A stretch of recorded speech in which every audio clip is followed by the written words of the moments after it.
हिस्सा 3। अबिन गुस्से से भरा हुआ सीधा जूनपुर की अदालत पहुंचा। वो मुहाफिजों को धकेलता हुआ काजी के सामने जा खड़ा हुआ और बोला, तुम्हें एक गधे से इंसान बन जाने पर कैसा महसूस होता है, और अपने बाप को छोड़ देने पर तुम्हें शर्म नहीं आती?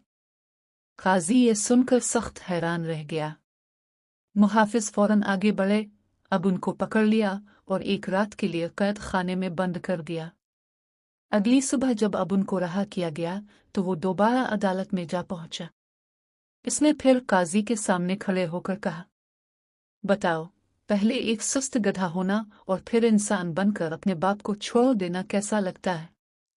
काजी अब उनकी इस अजीब बात पर बहुत हैरान हुआ, क्योंकि आज तक किसी ने इससे इस अंदाज में गुफ्तगू नहीं की थी।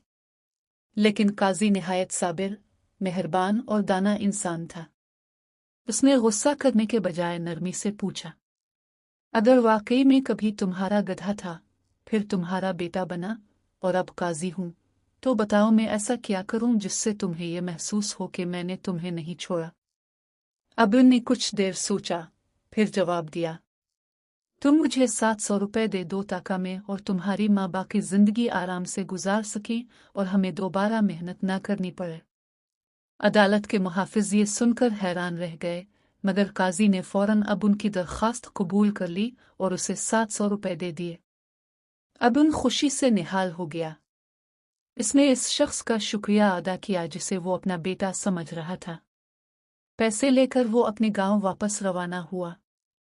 रास्ते भर वो खुशी से यही सोचता रहा कि अब उसे और उसकी बीवी को जिंदगी भर मेहनत नहीं करनी पड़ेगी।